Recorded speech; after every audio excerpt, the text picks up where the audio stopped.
आप सभी लोग जानते हैं कि 3 फरवरी 2025 यानी सोमवार को पड़ रही है माघ महीने की षष्ठी तिथि। और दोस्तों, ये वो तिथि है जो माघ महीने में पड़ने वाली सबसे बड़ी तिथि है, क्योंकि यह सोमवार के दिन पड़ रही है और इसका बहुत ही बड़ा और विशेष महत्व होता है।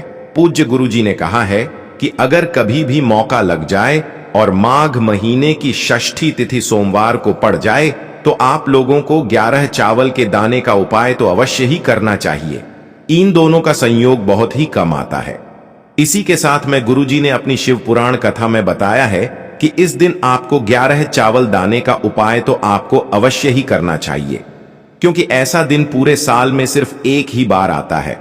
और दोस्तों, आप सभी लोग जानते हो कि सोमवार का अगर सबसे बड़ा कोई उपाय है तो वो 11 चावल के दाने वाला उपाय है। तो दोस्तों, इस सोमवार के दिन आप लोगों को इस 11 चावल दाने वाले उपाय को जरूर करना है। बहुत सारे लोग होंगे जिन लोगों ने इस उपाय को ना किया हो, मतलब पूरा साल निकल गया, उन्होंने किसी भी दिन इस 11 चावल के दाने वाले उपाय को ना किया हो। पर दोस्तों, आपके पास एक आखिरी मौका बचा हुआ है जो कि 3 फरवरी के दिन है। तो इस दिन आप लोगों को इस वाले उपाय को जरूर कर लेना है। भले ही आपने पूरे महीने भर इस उपाय को ना किया हो, पर अगर आपने इस माघ महीने के सोमवार के दिन अगर इस वाले उपाय को कर लिया तो आपको इस उपाय को करने का वो फल मिलेगा जिसकी आपने कभी कल्पना भी नहीं करी होगी। इसीलिए आप लोग इस वाले उपाय को एक बार जरूर कर लेना है, ताकि आप लोगों के हाथ से यह मौका ना जा सके और आपको इस उपाय को करने का फल मिल सके। दोस्तों, यह उपाय पंडित जी ने अपनी अभी की ही श्री शिव महापुराण की कथा में बताया है, जिस उपाय को आज हम आपको बहुत अच्छे से समझाने वाले हैं। इस वीडियो को देखने के बाद इस उपाय को समझने के लिए आपको कोई और वीडियो को देखने की जरूरत नहीं पड़ेगी। तो चलिए दोस्तों, उपाय को शुरू करते हैं। देखिए, यह इस माघ महीने के सोमवार के दिन यह इतना खास होता है, इतना महत्वपूर्ण होता है। देखा गया है कभी कभी बड़े बड़े पूजा पाठ अनुष्ठान से जो मनोकामना पूर्ण नहीं होते, वो माघ महीने के सोमवार के दिन एक छोटे से उपाय करने से ही आपकी मनोकामना पूर्ण हो जाती है। और बहुत सारे लोगों ने इस उपाय को किया भी है और उनको इस उपाय को करने का फल भी जरूर मिला है। अगर आप लोग भी इस उपाय को करना चाहते हैं तो आप इस उपाय को पहले अच्छे से समझ लेना, सुन लेना, उसके बाद करना। आपको इस उपाय का फल जरूर मिलेगा।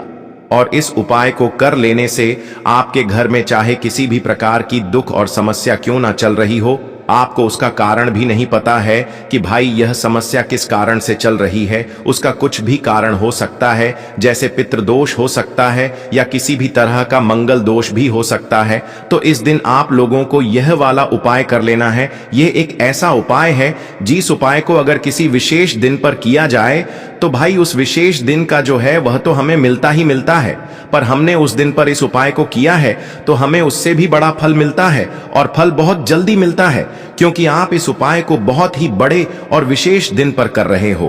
तो चलिए अब उपाय के बारे में बात करते हैं। लेकिन उससे पहले आप लोगों को यह जानना आवश्यक है कि आखिर यह उपाय किस समय करना है, किसको करना है और कैसे करना है।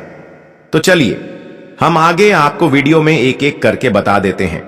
लेकिन उससे पहले अगर आप लोग हमारे चैनल पर पहली बार आए हैं या फिर मेरी आवाज आज पहली बार सुन रहे हैं तो हमारे चैनल को सब्सक्राइब जरूर कर लेना और इस वीडियो को लाइक करके कमेंट बॉक्स में श्री शिवाय नमस्तुभ्यम ओम नम शिवाय जरूर टाइप कर देना।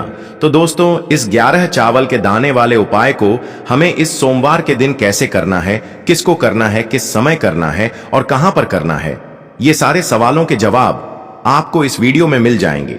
और जो ये वीडियो देखेगा भाई, उसको 11 चावल के दाने वाला उपाय जरूर करना चाहिए, क्योंकि इस दिन एक चावल के दाने का भी बहुत ही बड़ा और विशेष महत्व होता है। और जब बात आ जाए 11 चावल के दाने की तो ये सोने पे सुहागा वाली बात हो जाती है और ये एक बहुत ही बड़ा उपाय हो जाता है इस सोमवार षष्ठी तिथि का। तो अब दोस्तों, इस 11 चावल के दाने वाले उपाय को आखिर करना किसको है, सबसे पहले हम लोग वो बात जान लेते हैं। तो देखो, घर की जो बड़ी माताएं बहनें होती हैं, उन माताओं बहनों में से कोई भी एक बड़ी माता बहन इस वाले उपाय को कर सकती है। और दोस्तों, अगर आप चाहें तो अपने घर में से सभी सदस्यों को भी इस उपाय को करवा सकते हैं। अगर किसी व्यक्ति की खुद की कोई मनोकामना है, खुद की कोई दुख और परेशानी है जो कि वह अपने लिए ही करना चाहता है, इस वाले उपाय को तो वह खुद अपने लिए भी कर सकता है। बाकी अगर कोई घर में से ऐसा है जो कि अपने पूरे घर परिवार की सुख और शांति के लिए ये वाला उपाय करना चाहता है तो भाई वह भी कर सकता है, उसमें भी कोई दिक्कत वाली बात नहीं है। कहने का मतलब ये है कि इस उपाय को हर एक सदस्य भी कर सकता है और पूरे घर परिवार के सदस्य के लिए घर की बड़ी माताओं बहनों में से कोई एक माता बहन भी कर सकती है। माताएं बहनें अगर घर में उपस्थित न हो या वो यह वाला उपाय न कर पा रही हो तो फिर घर का कोई बड़ा सदस्य भी इस 11 चावल के दाने वाले उपाय को कर सकता है, चाहे फिर वह पुरुष ही क्यों ना हो, उसमें कोई भी दिक्कत वाली बात नहीं है। अब दोस्तों, इस 11 चावल के दाने वाले उपाय को हमें करना कहां पर है? हमें इसे शिव जी के मंदिर में जाकर करना है। बहुत सारे लोग प्रश्न करते हैं हर एक उपाय को करते समय क्या हम इस उपाय को घर पर कर सकते हैं? तो इस वाले उपाय को आप घर पर नहीं कर सकते हो। इस वाले उपाय को करने के लिए आपको शिव जी के मंदिर ही जाना पड़ेगा। उसके बाद में दोस्तों जो अगला प्रश्न निकल कर आता है वो यह आता है इस उपाय को लेकर कि आखिर इस उपाय को हमें किस समय करना है, सुबह के समय करना है कि शाम के समय करना है? तो देखो, इस वाले उपाय को आप लोग सुबह के समय भी कर सकते हो और शाम के समय प्रदोष काल में भी कर सकते हो। अब अगर आप पूछो कि भाई सबसे उत्तम समय कौन सा रहेगा इस 11 चावल के दाने वाले उपाय को करने का, तो हम आपसे बस यही कहेंगे कि इस उपाय को आप सुबह के समय करेंगे तो ज्यादा बेहतर होगा। बाकी अगर प्रदोष काल शाम के समय भी करेंगे तो भी अच्छा होगा, उसमें कोई भी दिक्कत वाली बात नहीं है। तो अब दोस्तों जो अगली सबसे बड़ी और महत्वपूर्ण बात आती है वो यह आती है कि सुबह अगर हम उपाय को करेंगे तो हमें कितने बजे से लेकर कितने बजे तक के बीच में करना है, और शाम के समय प्रदोष काल में करेंगे तो हमें कितने बजे से लेकर कितने बजे के बीच में करना है। तो देखो, सुबह जितनी जल्दी हो सके आप उपाय को करने की कोशिश करना। बाकी अगर किसी कारणवश लेट भी हो जाओ, थोड़ी देर भी हो जाए, तो 10 या 11 बजे तक भी आप उपाय कर लेना, पर 12 बजे से ज्यादा देरी न हो, ठीक है?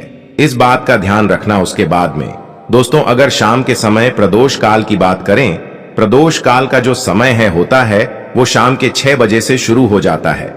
मतलब शाम के 6 बजे से लेकर 7 बजे के बीच का जो समय होता है यह समय प्रदोष काल का समय होता है। पर अभी जो मौसम चल रहा है इस मौसम में जो है शाम बहुत देरी से होती है, तो आप इस उपाय को 7 या 8 बजे के बीच में भी कर सकते हो। मतलब शाम के 6 बजे से रात 8 बजे के बीच में आप कभी भी इस वाले उपाय को कर सकते हो, उसमें कोई भी दिक्कत वाली बात नहीं है। अब दोस्तों यहां पर इस उपाय को लेकर एक और सबसे बड़ी बात यह निकल कर आती है कि इस 11 चावल के दानों को हमें लेना कहां से होता है, और हमें इस उपाय को करने के साथ में क्या और कुछ भी सामग्री ऐसी होती है जो शिव जी के मंदिर लेकर जानी पड़ती है। तो देखो यहां पर हम आपको बता दें, सबसे पहले आप लोग ये जान लो कि यह जो 11 चावल के दाने वाला उपाय है, सिर्फ और सिर्फ आप उपाय की सामग्री लेकर कभी भी शिव जी के मंदिर मत जाना, क्योंकि हमें भगवान के सामने यह नहीं दर्शाना है कि अगर हम भगवान शिव जी के मंदिर आए हैं तो अपने फायदे के लिए आए हैं। तो इसलिए जो भी पूजन सामग्री है उपाय सामग्री है। 11 चावल के दाने, इसके साथ में आपको पूजन सामग्री भी जरूर लेकर जाना है। देखो, अगर सुबह के समय उपाय कर रहे हो तो सीधी सी बात है, 1 लोटा जल तो आप लेकर जाओगे ही जाओगे। वही 1 लोटा जल अगर मिट्टी का जल हो तो बहुत अच्छा रहेगा। मिट्टी का जल कैसे बनाया जाता है इसके लिए हमने पहले से बहुत सारी वीडियोस बना दी है। आपके पास इस दिन एक आखिरी मौका रहेगा मिट्टी का जल शिव जी पर चढ़ाने का और उपाय को करने का। बहुत बड़ा आपको इस दिन फल मिलेगा। तो इसलिए इस दिन हो सके तो भाई मिट्टी का जल चढ़ाना, तो अपने साथ में कम से कम 1 लोटा जल तो आपको लेकर जाना ही जाना है। अगर मिट्टी का जल नहीं है तो घर का जल भी आप इस्तेमाल कर सकते हो। इसके अलावा जो भी पूजन सामग्री है, देखो 11 चावल के दाने ये अलग आपके रहेंगे और जो आपकी पूजन सामग्री रहेगी वो अलग रहेगी। पूजन सामग्री में आप जो भी चीज लेकर जाना चाहे वो लेकर जा सकते हैं, उसमें कोई भी दिक्कत वाली बात नहीं है। वहीं अगर हम बात करें शाम के समय की, तो शाम के समय शिव जी पर जल नहीं चढ़ता है। इसीलिए शाम के समय आप लोग एक दीपक तैयार कर लें जो कि गोल बत्ती का, आटे का, शुद्ध देसी गाय का घी का होगा, है ना? इस बात का आप लोगों को ध्यान रखना है। और इस दीपक को आपको घर से जलाकर नहीं लेकर जाना है, भगवान शिव जी के मंदिर में जाकर ही जलाना है।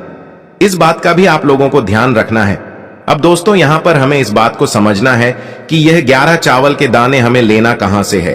क्या हमें दुकान से लेकर आना है, या हमें अपने घर से लेना है, या कहां से लेकर आना है, और कौन से चावल लेना है, क्योंकि चावल भी बहुत प्रकार के होते हैं। तो देखो, इन सभी सवालों के जवाब आप लोग एक बात में सुन लो कि भाई ये जो उपाय है, इस उपाय में आपको ये नहीं देखना है कि भाई कौन से चावल है, कौन से चावल नहीं है। बस जो भी चावल ले रहे हो वो चावल का दाना सबूत होना चाहिए, मतलब साबुत होना चाहिए, टूटा हुआ नहीं होना चाहिए, कटा पिटा नहीं होना चाहिए। ये बात आपको ध्यान रखना है। बाकी आपका चावल बासमती हो या सादा चावल हो या कोई सा भी चावल हो, उसमें कोई भी दिक्कत वाली बात नहीं है। तो सीधी सी बात है कि आपके घर के रसोई घर में जहां पर आप भोजन बनाते हो, वहां पर जो भी चावल आपके उपस्थित हो, उन चावलों में से अपनी एक कटोरी भर लेना या एक मुट्ठी चावल अलग से निकाल कर रख लेना, क्योंकि हम 11 चावल ही यहां पर इस उपाय में लेने वाले हैं। तो हमें यह चावल के दाने गिनकर निकालने पर डढ़ेंगे। इस बात का आप लोगों को ध्यान रखना है। तो अपने उस चावल की कटोरी में से या चावल में से 11 ऐसे चावल के दाने आप लोग निकाल लो जो कि टूटे हुए ना हो, कटे पिटे ना हो, जिनमें कोई दाग ना लगा हुआ हो, है ना। अच्छे साबुत चावल के दाने 11 दाने आप लोग निकाल कर रख लो और इन्हें किसी भी एक कागज की पुड़िया में या किसी एक छोटी सी कटोरी में आप लोग रख लो, ताकि यह सुरक्षित रहे। आपके एक भी चावल का दाना इधर उधर ना हो और आपका उपाय भी पूरा अच्छे से हो जाए। तो भाई जैसे ही आपका उपाय की जो सामग्री है, 11 चावल के दाने ये तैयार हो जाते हैं, उसके बाद मैं आपको जो भी अपनी पूजन सामग्री है, सुबह के समय कर रहे हो तो एक लोटा जल या पूजन सामग्री जो लेकर जाना चाहो उसकी भी तैयारी कर लेना। और शाम के समय जा रहे हो तो भाई अपना जो दीपक है उसे तैयार कर लेना, ठीक है। और उपाय को करते समय शुद्धता का विशेष रूप से ध्यान रखना, ठीक है। सुबह सुबह स्नान करने के बाद ही उपाय को करने की आप लोग तैयारी करना। उसके बाद अगर शाम के समय की बात करें तो शाम के समय आपको स्नान करने की जरूरत नहीं है, पर शुद्धता का ध्यान रखना है। आपको स्नान तो नहीं करेंगे, आप हाथ मुंह धोकर भी इस वाले उपाय को शाम के समय प्रदोष काल में कर सकते हैं। इसमें कोई दिक्कत वाली बात नहीं है। तो आप अपने उपाय की पूरी सामग्री तैयार करके आपके पास ही में जो आपका शिव मंदिर हो वहां पर पहुंच जाइए। सबसे पहले शिव मंदिर में जाकर आप लोगों को उपाय नहीं करना है, पहले भगवान के दर्शन करना है, भगवान से आशीर्वाद प्राप्त करना है, फिर शिव जी की शिवलिंग के पास में आना है। शिवलिंग के पास में आने के बाद आप जो पूजन सामग्री लेकर आए हुए हैं, जैसे कि सुबह गए हुए होंगे तो एक लोटा जल और जो भी पूजन सामग्री लेकर आए हैं, आप उनसे भगवान शिव जी की पूजन कीजिए। सबसे पहले तो एक लोटा जल ही चढ़ेगा, उसके बाद में आपकी पूजन सामग्री चढ़ेगी। उसके बाद में अगर दोस्तों शाम के समय अगर आप इस उपाय को कर रहे हो तो अपने साथ में कम से कम एक जो दीपक है गोल बाती का जो आप अपने साथ में लेकर गए हो, उस दीपक को मंदिर में जाकर अपनी माचिस से जलाना है और उस दीपक को शिवलिंग के पास में रखना है, ठीक है। इस दीपक को रखने के बाद ही आप लोगों को अपना ये वाला उपाय शुरू करना है। और दीपक को ज्यादा पास में मत रखना, वैसे भी गर्मी पड़ रही है, भगवान शिव जी को आंच नहीं लगनी चाहिए, है ना। तो भाई जैसे ही आपकी पूजा अर्चना हो जाती है, आप भगवान शिव जी को प्रसन्न कर लेते हैं। उसके बाद में शिवलिंग के पास ही में आप कहीं पर बैठ जाइए, सामने या आसपास जिस जगह पर आपको बैठना हो वहां पर बैठ जाइए और अपने वह 11 चावल के दाने अपने सामने निकाल कर रख लीजिए, क्योंकि अब यहाँ पर उपाय को यहाँ पर करने की आपको तैयारी करना है। और इस तरीके से जब आप उपाय करेंगे, पूजन सामग्री करने के बाद, पूजन अर्चना करने के बाद, तो आपको उपाय का फल बहुत जल्दी और बहुत बढ़ा होकर मिलेगा। तो अपने 11 चावल के दाने अपने सामने निकाल कर रख लेना। और यह जो उपाय है यह आपकी सीधे हाथ की हथेली से होगा, इसलिए इस बात का भी विशेष रूप से ध्यान रखना है। तो सीधे हाथ की हथेली का प्रयोग करके ही आप लोग अपना इस वाले उपाय को करना। पर अपने सामने जो भी आपकी कागज की पुड्डियां है उसको खोल कर रख लो, या कटोरी है तो भाई उसे अपने सामने रख लो और अपने वह 11 चावल के दाने निकाल लो, ठीक है। उसके बाद में दोस्तों अब आपको क्या करना है कि शिवलिंग आपके सामने होगी, तो आपने वह 11 चावल के दाने एक एक करके आपको शिव जी के शिवलिंग के ऊपर चढ़ाना है। कहां पर चढ़ाना है? शिवलिंग के ऊपर चढ़ाना है। और कहीं पर भी नहीं चढ़ाना है। आपको अपने हथेली से तो शिवलिंग के ऊपर चढ़ना है, भले ही फिर वो अपने आप जलाधारी पर गिर जाए या मतलब वहीं पर गिर जाए, उसमें कोई दिक्कत वाली बात नहीं है, पर आप चढ़ाओ शिवलिंग के ऊपर ही। तो आपको क्या करना है, अपना पहला चावल का दाना उठाना है, श्री शिवाय नमस्तुभ्यम बोलना है और शिवलिंग पर चढ़ा देना है। इसी तरीके से दूसरा चावल का दाना उठा है, शिवलिंग पर चढ़ाना है और मंत्र बोल देना है। और फिर तीसरा चावल का दाना उठाना है, श्री शिवाय नमस्तुभ्यम बोलना है और चढ़ा देना है। इसी प्रकार से आपको पूरे 11 चावल के दाने एक एक करके शिव जी के शिवलिंग के ऊपर चढ़ाना है और भगवान से प्रार्थना करते जाना है। मतलब प्रार्थना तो आपको आखिरी में करना है, पर हर एक चावल के दाने को चढ़ाते समय श्री शिवाय नमस्तुभ्यम जरूर बोलना है। उसके बाद ही में यह चावल का दाना शिवलिंग के ऊपर आपको चढ़ाना है। जैसे ही आपके 11 चावल के दाने शिवलिंग के ऊपर चढ़ जाते हैं, तो भाई उसके बाद में आपको क्या करना है, भगवान से अपनी मनोकामना बोलना है। मनोकामना भी कब बोलना है, जब आपका 11 चावल का दाना आपके सीधे हाथ की हथेली में हो और आप उसे चढ़ाने के लिए जा रहे हो। श्री शिवाय नमस्तुभ्यम बोलकर उस आखिरी चावल के दाने को शिवलिंग के ऊपर चढ़ा देना और भगवान से फिर अपनी वह मनोकामना बोल देना, जिस मनोकामना के लिए आप लोग अपना यह वाला उपाय कर रहे हो, जिस भी दुख और परेशानी के लिए आप लोग अपना यह वाला उपाय कर रहे हो। उसके बाद में जैसे ही आप अपनी मनोकामना बोल देते हो, आपका यह वाला उपाय पूरा हो जाता है।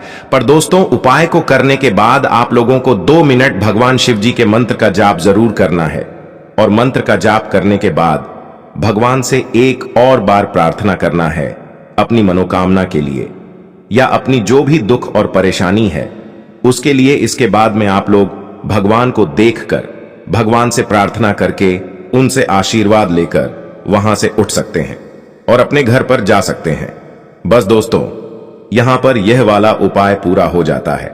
इस तरीके से जो भी व्यक्ति छोटी छोटी चीजों का ध्यान रखते हुए इस 11 चावल के दाने वाले उपाय को करेगा, निश्चित सी बात है उसे उसकी मनोकामना जल्द ही पूर्ण होगी और जो भी दुख और परेशानी है वो भी बहुत ही जल्दी दूर होंगे।